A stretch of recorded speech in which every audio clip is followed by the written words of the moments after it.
Bonjour et bienvenue sur Equiliforce. J'ai préparé ma liste de gratitude pour cette année 2020.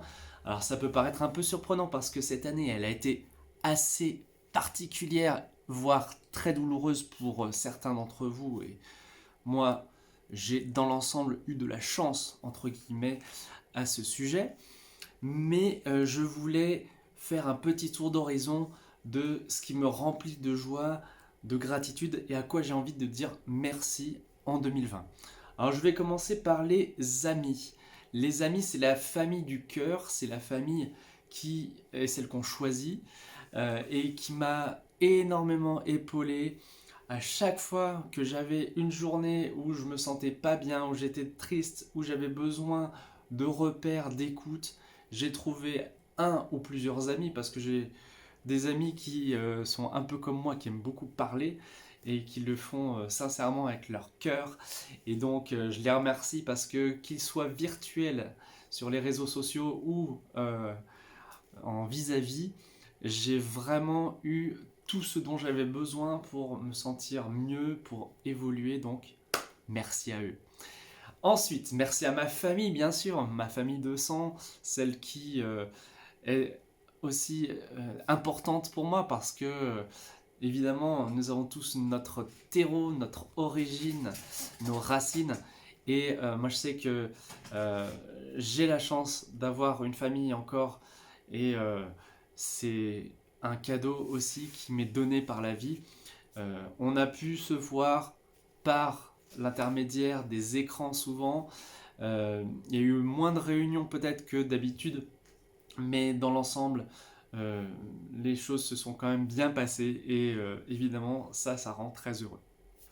Je remercie aussi mes collègues qui, par leur façon d'être, par leur personnalité, m'aident aussi à y voir clair dans ce que je souhaite vivre et m'apportent chacun leurs compétences, notamment dans cette période-là où on a eu des confinements, on a eu des contraintes nouvelles et vraiment chacun, je trouve, a essayé de s'adapter au mieux et franchement, c'est un plaisir aussi de pouvoir être tranquille au côté boulot parce que quand on a des gens qui sont intentionnés pour dépasser leur propre intérêt et se mettre au service du collectif, bah, c'est super précieux. Je remercie aussi les commerçants qui ont particulièrement cette année dû puiser dans leurs ressources, dans leur inventivité pour continuer d'assurer leur service tout en respectant les protocoles sanitaires. J'ai une tendresse particulière, vous le savez, pour les marchés et pour les magasins bio. Je vous fais sur la chaîne régulièrement des petits retours de courses. Vous pouvez aller voir. D'ailleurs, il y a une playlist spéciale sur Equiliforce. Et je sais que vous êtes aussi reconnaissant pour ces personnes-là qui ont vraiment mis les bouchées doubles et qui ont parfois beaucoup souffert. Donc j'espère que l'année prochaine on pourra continuer de les soutenir et je tiens à remercier notamment tous ceux qui exercent leur métier et qui vivent de ce qu'ils vendent. Ils ne sont pas voilà, de grandes enseignes mais qui font tout leur possible pour nous donner de bons produits, notamment que je vous présente en cuisine tous les lundis. Je remercie aussi mes inspirateurs. Alors, ce sont des gens comme Lilou Massé qui m'a interviewé 3 fois durant le confinement. Alors, c'était sur des lives Instagram et puis une fois sur YouTube. C'était une grande joie pour moi parce que je lui ai consacré la toute première vidéo de cette chaîne. C'est elle aussi, par ses vidéos, ses partages, ses interviews, qui m'a donné envie de me lancer à mon tour, de faire ma petite web télé si particulière avec 3 thématiques. Et Lilou Massé, pendant le confinement, a fait partie de ces gens qui ont ouvert les vannes de la générosité et qui ont proposé un défi gratuit, un défi des 100 jours arc-en-ciel, qui, moi, m'a permis de faire une 15e saison de défi des 100 jours. Et grâce à ce défi, collectivement, je me suis connecté à beaucoup de personnes et quelques-unes en particulier qui ont énormément compté pour moi cette année et je tenais à les saluer de tout mon cœur parce que elles m'ont fait grandir, elles m'ont fait évoluer, elles m'ont fait comprendre ce que j'avais aussi à offrir et à donner. Donc c'est parfait. Merci Lilou. Et merci tous ceux qui, comme Lilou, je pense à Arnaud Rioux, je pense à des personnes comme François Lemay, qui ont beaucoup donné d'eux-mêmes. J'ai également bénéficié de la formation de Antoine BM, qui s'adresse beaucoup aux entrepreneurs et qui a offert sa formation la plus chère pendant le confinement. Donc ce sont des personnes qui, chacun à leur façon, se mettent au service du collectif, vivent de cela, et je trouve ça très beau, donc merci à eux. En plus des inspirateurs, eh bien, je remercie de façon générale les créateurs, les artistes qui ont rendu cette année beaucoup plus vivable, beaucoup plus supportable. Et dans les drames que nous avons vécus au niveau planétaire, au niveau national, eh bien, la création, la beauté ont fait que on est resté dans une forme d'humanité. Et ça, c'est quelque chose qui me touche particulièrement. Je pense aussi, sincèrement, qu'on est tous un petit peu artistes et que souvent, on a tendance à ne pas écouter cette voix artistique qui nous parle, qui nous demande de nous exprimer, que ce soit en chantant, en écrivant, en dansant, en peignant. Il y a tellement de façons de faire et de créer de belles choses que voilà, je voulais remercier tous ceux qui ont contribué à rendre cette année vraiment belle. Je pourrais en citer beaucoup, mais chacun a ses références. Vous pouvez d'ailleurs me donner vos propres références en commentaire. Je remercie les réseaux sociaux qui nous ont permis de communiquer très bien cette année avec mes proches, avec les personnes que je n'ai jamais vues en vrai, mais qui me donnent des sujets de conversation très intéressants, qui échangent avec moi. Alors ça peut être simplement une fois ou après il peut y avoir des super liens qui se créent.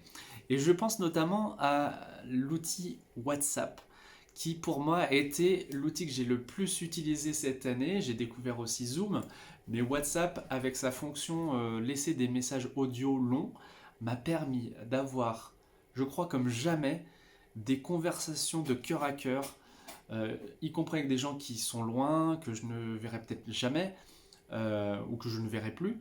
Mais en tout cas, ces personnes-là, j'ai pu leur parler avec sincérité, avec en toute intimité. Et franchement, ça fait du bien.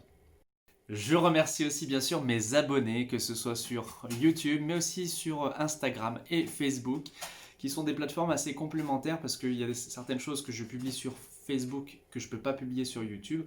Par exemple, des photos, des chansons. Voilà, je suis assez créatif et je ne vous montre pas tout sur cette chaîne.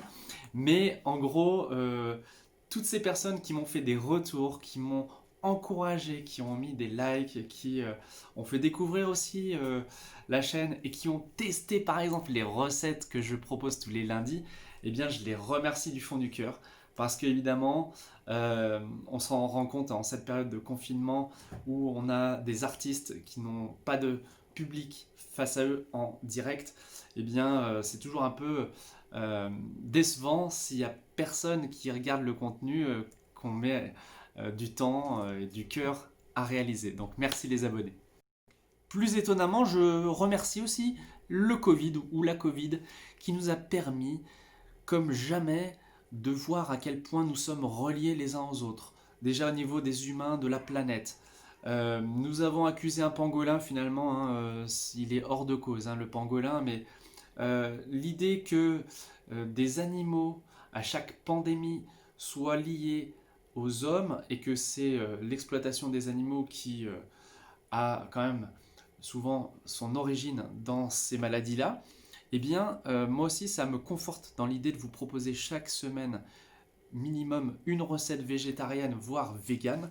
Comme ça on va aussi vers un monde qui nécessite moins d'échanges arbitraires avec les animaux et au contraire ben voilà, on peut les admirer en toute liberté. C'est ce que je fais, ce que je vous transmets sur Equiliforce, que ce soit les oiseaux ou les mammifères, comme par exemple cette année les écureuils qui étaient juste sous mes fenêtres et pendant le confinement, ça faisait du bien. Et puis cette épidémie, elle a posé des questions au niveau économique sur les choix que nous faisons. Moi, depuis 2 ans sur la chaîne, je me suis associé à des initiatives du style On est prêt, des défis collectifs, écologiques et citoyens.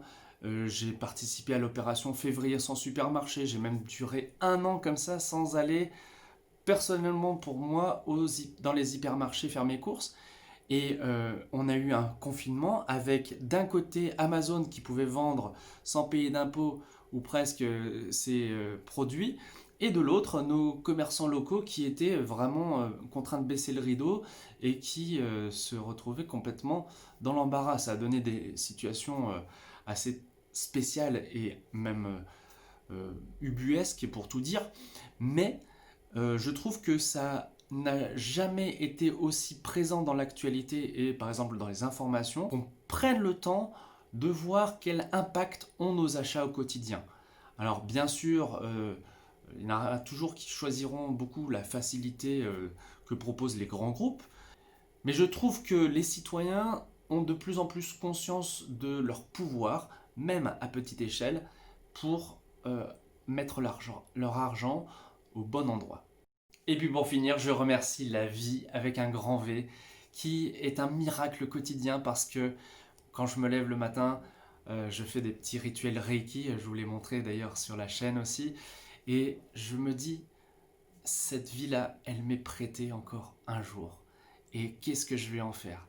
Qu'est-ce qui va me rendre heureux? Qu'est-ce qui va me permettre d'évoluer aujourd'hui? Si je suis dans un moment où c'est plus compliqué, eh bien, je me relie à mes amis, je me relie à la nature, je me relie à mon élan de créer des vidéos pour Equiliforce. Bref, merci la vie, merci pour tout ce qui est permis. Et voilà donc le tableau que j'ai réalisé, petit tableau de gratitude. Je vous invite à faire de même. Si vous voulez, vous pouvez même sur Instagram me taguer et m'envoyer votre propre tableau. J'espère que vous allez passer aussi une belle année 2021, mais on se retrouvera pour en parler très bientôt. Salut!